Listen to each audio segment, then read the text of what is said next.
बिस्मिल्लाहिर्रहमानिर्रहीम अस्सलाम वालेकुम। मेरे अज़ीज़ तुलबा तालबात, उम्मीद करता हूँ कि आप सब खैरियत से होंगे। मेरा नाम है दिल महबूब और आज हम बाब नंबर 1 के मशक़ी सवालात करेंगे। इसमें जो पहले 3 मशक़ी सवालात हैं उनको पढ़ेंगे, जिनमें कसीर इंतखाबी सवालात हैं, सवालात के जवाबात हैं, जिनका मैं जवाब भी आपको बताऊँगा और समझा भी दूँगा। इसके बाद हम खाली जगह पूर्ण करने वाला जो सवाल है वो भी करेंगे, क्योंकि इसमें से आपके इंतखाबी सवालात बन जाते होते हैं। तो चलते हैं लेक्चर की तरफ। हमारे पास मशक में जो सवालात हैं उनमें जो पहला सवाल है उसके कुछ हिस्से हैं, यानी उसके भी आगे से कुछ सवालात हैं जो कि हमने करने हैं। इनमें सबसे पहला जो सवाल है हमारे पास मशक में वो है दर्ज झैल सवालात के जवाबात लिखें।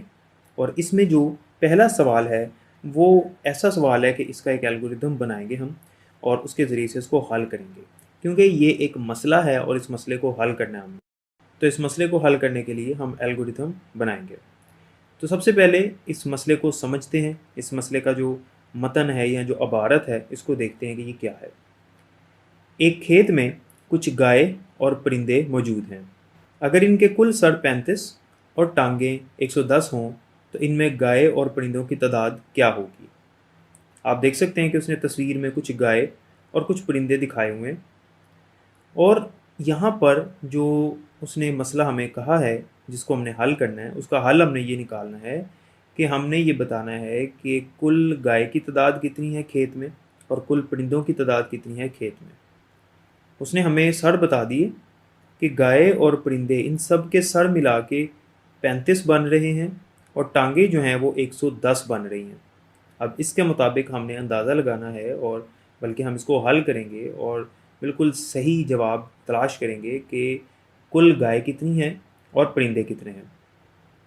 अब सबसे पहले तो आपको ये पता है कि जो गाय है, एक गाय उसकी 4 टांगें होती हैं और परिंदे की 2 टांगें होती हैं, और सर जो है वो सबका एक ही होता है। तो इसको हल करने के लिए हम यहाँ पर एल्गोरिथम बनाएंगे। हमारे पास जो मरहला नंबर 1 है उसमें हमने इसको स्टार्ट किया। उसके बाद मरहला नंबर 2 में हमने क्या किया कि गाय को x के बराबर रखा और परिंदों को y के बराबर रख लिया। अब हमने जो गाय को x के बराबर रखा और परिंदों को y के बराबर रखा, अब हमने x और y की कीमत मालूम करनी है, तो हमें पता चल जाएगा कि गाय कितनी है और परिंदे कितने हैं। मरहला नंबर 3 में हमने देखा कि जो हमारे पास कुल सर हैं वो कितने हैं, 35 हैं। तो हम जाहिर सी बात है फिर परिंदे और गाय को मिलाकर 35 है ना, तो x जमा y बराबर है 35 के। मरहला नंबर 4 में हमारे पास जो कुल टांगे हैं वो 110 हैं। तो हम क्या करेंगे कि 4x जमा 2y किसके बराबर रखेंगे, 110 के। उसकी क्या वजह है, हमने x के साथ 4 और y के साथ 2 क्यों लिखा, क्योंकि x हमने किसके बराबर रखा हुआ है, गाय के बराबर है। x का मतलब गाय है, तो एक गाय की कितनी टांगे होती हैं, 4 होती हैं, इसलिए x के साथ 4 लिख दिया। और y को हमने बराबर रखा हुआ है परिंदे के, तो परिंदा जो है एक, उसकी 2 टांगे होती हैं, इसलिए अगर हम 4x जमा 2y लिखें तो ये 110 के बराबर आ रही है हमारे पास टांगें। मरहला नंबर 5 में हमने क्या करना है, जो हमारे पास तीसरे नंबर पे x जमा y बराबर है 35 के, इसको हमने 2 से ज़रब कर देना है। 2 से जब ज़रब करेंगे इसको तो ये हमारे पास क्या बनेगा, 2x जमा 2y बराबर है 70 के।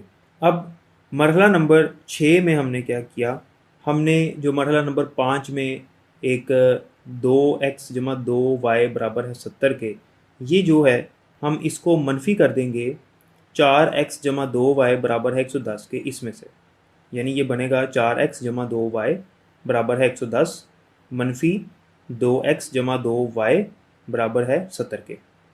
तो ये क्या बनेगा, ये बनेगा 2x बराबर है 40 के। अच्छा, अब इसको समझिएगा कि हमने मरहला नंबर 5 में 2 से ज़रब क्यों किया था।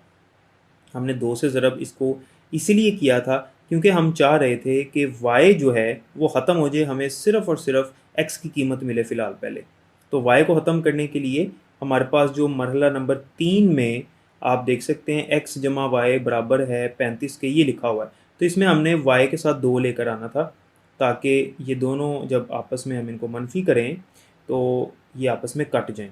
तो उसके लिए 2 से इसको ज़रब कर दिया था। तो जब इसको 2 से ज़रब किया था तो हमारे पास आया था 2x जमा 2y बराबर है 70 के। तो जब हमारे पास 2y और 2y, क्योंकि 4x जमा 2y, ये जमा 2y है, और दूसरे तरफ जो है वो हमारे पास -2x जमा 2y है। तो y 2y और 2y ख़त्म हो गया, हमारे पास रह गया 2x बराबर है 40 के। 40 के कैसे? क्योंकि 110 में से 70 निकाला तो 40, और 4x में से 2x निकाल दिया, मनफी कर दिया, तो ये क्या बन जाएगा? 2x बन जाएगा। और x के उस तरफ अगर हम 2 को ले जाएं तो 2 यहाँ ज़रब हो रहा है, वहाँ जाकर क्या हो जाएगा? तकसीम हो जाएगा। तो ये हमारे पास बन जाएगी x की कीमत 20, यानी हमारे पास कुल गाय जो हैं वो 20 हैं। अब ये जो 20 हमारे पास आया x की कीमत, इसको हमने x जमा वाई बराबर है 35 के, जो सबसे पहले हमने लिखा था, उसमें x की कीमत हम लगा देंगे 20। तो ये बनेगा 20 जमा वाई बराबर है 35 के। तो 20 यहाँ जमा हो रहा है, वहाँ जाकर मनफी हो जाएगा बराबर के उस तरफ। तो ये बनेगा y बराबर है 35 मनफी 20, तो ये बनेगा 15। तो y की कीमत जो है 15 आ गई, यानी हमारे पास कुल गाय जो हैं वो 20 हैं और कुल परिंदे जो हैं वो 15 हैं। इस तरह से हमने x और y की कीमत मालूम करके गाय और परिंदों की कीमत भी मालूम कर ली। अब हमारे पास जो नीचे कुछ सवालात हैं, सवाल नंबर 2 से सवाल नंबर 7 तक, ये हम पहले ही इस बाब में पढ़ चुके हैं, जिसमें मसले के तज्ज़िये के बारे में पूछा है, एल्गोरिथम की तारीफ़ का पूछा है, फ़्लो चार्ट की ज़रूरियात, जांचने का तरीका, टेस्ट डाटा, ट्रेस टेबल, ये सब चीज़ें हम पहले से पढ़ चुके हैं, इसलिए इनको दोबारा इन सवालों को तफसील से पढ़ने की ज़रूरत नहीं है। अब हम आते हैं दूसरे सवाल की तरफ। जो मश्क में दूसरा सवाल है वो है दुरुस्त जवाब का इंतखाब करें, यानी इंतखाबी सवालात हैं। अब इसमें आपके पास जो पहले नंबर पे सवाल है वो ये है कि किस हल को मुनासिब एल्गोरिथम प्लानिंग से नहीं लिखा जाता। वो कौन सा सलूशन है, वो कौन सा हल है जिसको एक प्लानिंग के तहत नहीं लिखा जाता। हम अंदाज़ा लगा लेते हैं, बैठे बिठाए सोच लेते हैं, उसकी मुकम्मल तौर पे प्लानिंग नहीं होती। तो इसमें जो पहले नंबर पर उसने जवाब लिखा है वो है तैयारशुदा हल, दूसरा है कैंडिड हल, तीसरा है हिकमत अमली पर मबनी हल, और चौथा है बेहतरीन हल।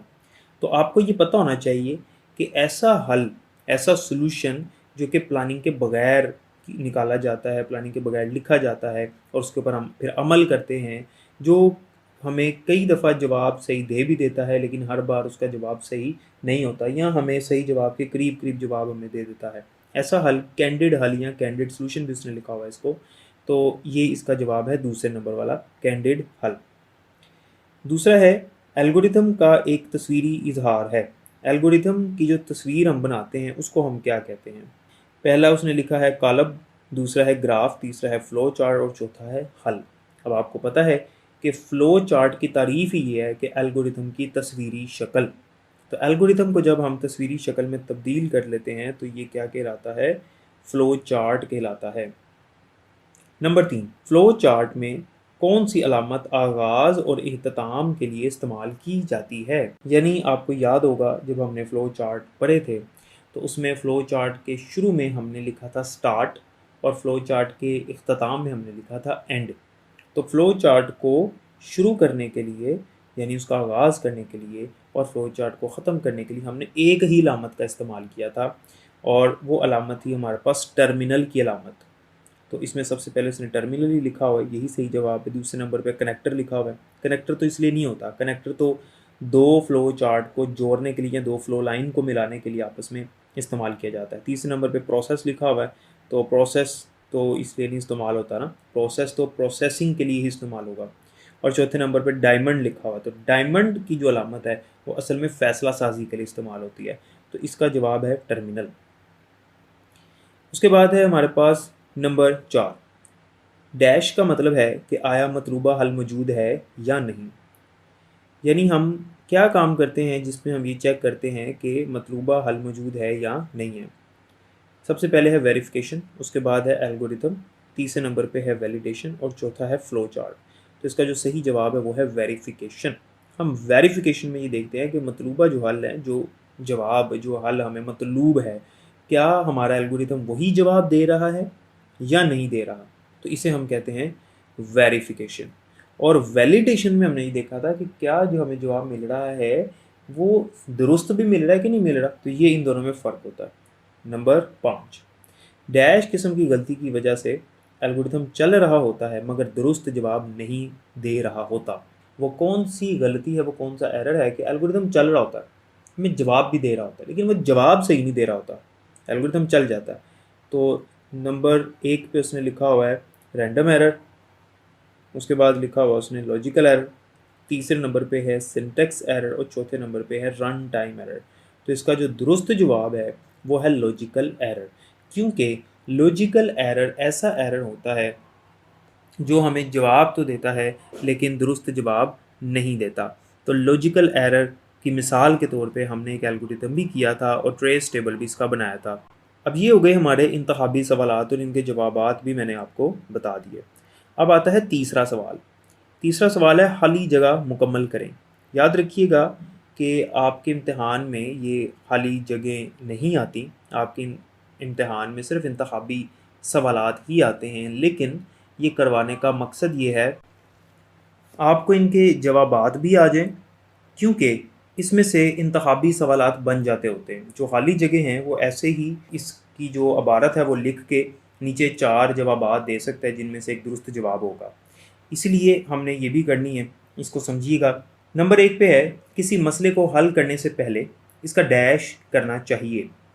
आपको याद होगा हमने जब पढ़ा था कि जब मसाइल का हल हम निकाल रहे होते हैं तो उसमें जो दूसरा मरहला होता है हमारे पास वो होता है कि मसले का तज्ज़िया करना। तो उसमें हमने ये पढ़ा था कि किसी मसले को हल करने से पहले इसका तज्ज़िया करना चाहिए, यानी इसका तज्ज़िया करना बहुत ज़रूरी है। अगर हमने किसी मसले के हल का तज्ज़िया नहीं किया, किसी मसले का तज्ज़िया नहीं किया, तो उसका हल सही नहीं निकलेगा। नंबर 2, एल्गोरिथम हमें डैश का एक मजमुआ फ़राहम करता है। एल्गोरिथम हमें किसका एक मजमुआ फ़राहम करता है, यानी इसकी तारीफ़ में है, एल्गोरिथम की तारीफ़ में है कि एल्गोरिथम मराहिल का एक मजमुआ है। तो याद रखिएगा कि एल्गोरिथम जो है वो हमें मराहिल का एक मजमुआ फ़राहम करता है। तो इसका जो जवाब होगा यहाँ पर जो लफ्ज़ आएगा वो होगा मराहिल। नंबर 3, फ़्लो चार्ट मराहिल की तरतीब जांचने के मुख्तलिफ डैश और डैश इस्तेमाल करता है। यानी फ़्लो चार्ट के ज़रिए से हम मराहिल की तरतीब जांचने के लिए मुख्तलिफ क्या इस्तेमाल करते हैं, अलामतें और टेक्स्ट इस्तेमाल करता है। तो जो पहली खाली जगह है उसमें आएगा मुख्तलिफ अलामतें, और दूसरी जो खाली जगह है और के बाद उसमें आएगा टेक्स्ट। टेक्स्ट से मुराद है मतन जो हमने लिखा होगा। आपको पता है कि फ़्लो चार्ट में हम तस्वीरी इश्काल भी बनाते हैं, यानी इश्काल भी हम उसमें बना रहे हैं, अलामतें भी बना रहे हैं, और उन अलामतों के अंदर हम मतन यानी टेक्स्ट भी लिख रहे होते हैं, इबारतें भी लिख रहे होते हैं, ताकि जो इसको पढ़ रहा है उसको समझ भी आ सके। नंबर 4, फ़्लो चार्ट में ये आगे अलामत बनी हुई है डायमंड की। फ़्लो चार्ट में ये अलामत डैश को ज़ाहिर करती है। ये अलामत जो है ये किस को ज़ाहिर करती है? अब आपको पता है कि ये अलामत इस्तेमाल होती है फ़ैसला साजी के लिए। जब हमारे पास कोई फ़ैसला करने का अमल आ जाए फ़्लो चार्ट में, तो फिर हम इस अलामत का इस्तेमाल करके इसमें कोई शर्त लगा देते हैं और इसके अंदर से 2 फ़्लो लाइन निकालते हैं। एक फ़्लो लाइन उस शर्त के सही होने पर यानी दुरुस्त होने पर, और दूसरी जो फ़्लो लाइन है वो उस शर्त के गलत होने पर होगी। तो इस वजह से ये जो अलामत है फ़ैसला साजी के लिए इस्तेमाल की जाती है और इसमें से 2 फ़्लो लाइन निकालते हैं। नंबर 5, डैश हल को टेस्ट करने के लिए इस्तेमाल की जाती है।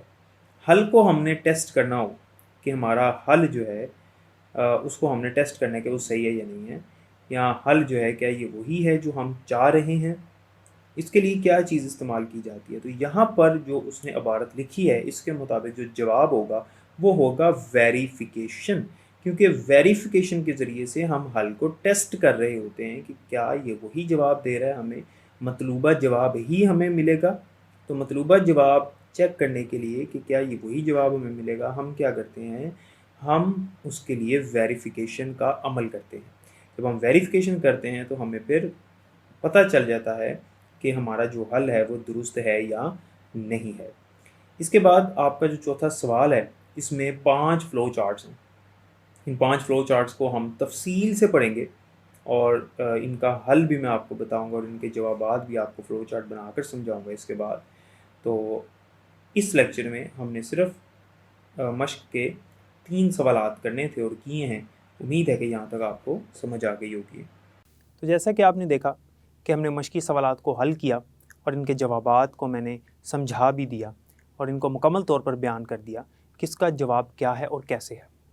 मैं उम्मीद करता हूँ कि यहाँ तक आपको समझ आ गई होगी। इसके अलावा हमारे पास मश्की सवालात में फ़्लो चार्ट भी हैं जो कि हम अगले लेक्चर में पढ़ेंगे। तब तक के लिए मुझे इजाज़त दें। अपना बहुत ख्याल रखिएगा। अल्लाह हाफ़िज़।